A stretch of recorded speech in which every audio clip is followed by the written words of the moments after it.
arrived here, guys. Dito kami sa fourth part of the day and dito kami mag-stay.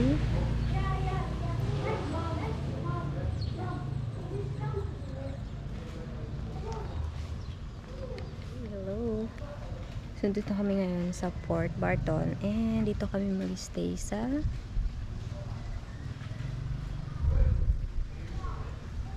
stay for one night lang naman, guys.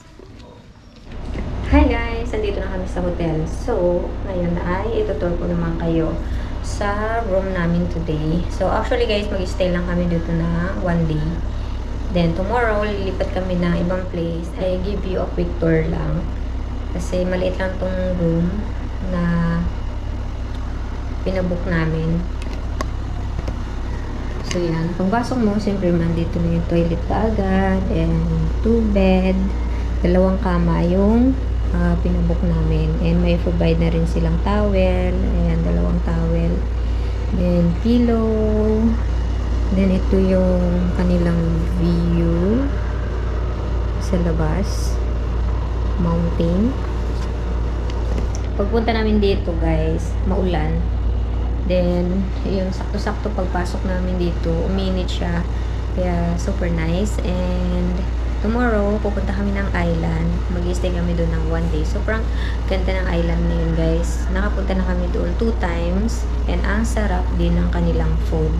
By the way, mayroon silang provide dito na, ayan, initan ng tubig, may baso, may coffee and sugar, may creamer din, and 2 water bottle, may maliit na mirror.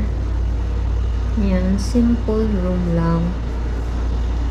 Yan, may aircon, and meron ding cabinet para sa inyong mga gamit. Yan, pwede nyo i-hanger yung clothes nyo dyan. And dito nyo, pwede dito ilagay yung mga iba pang gamit. So, yung gamit kasi namin konti lang. Ayan, ayan, simple room lang.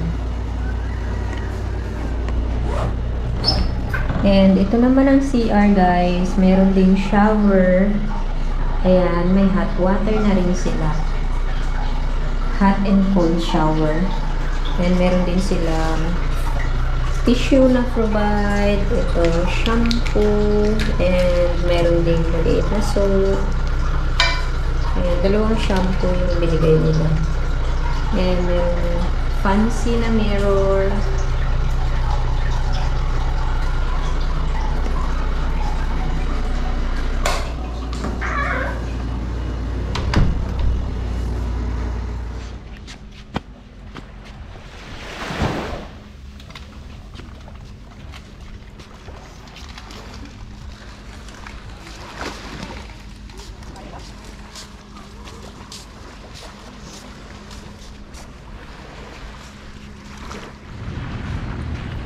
Hi guys, good afternoon.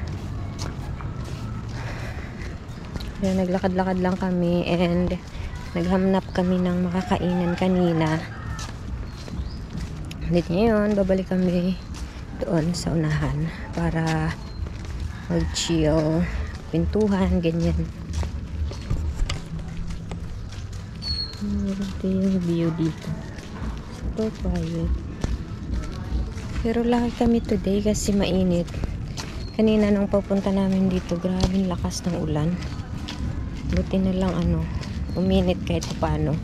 And bukas papunta kami ng island.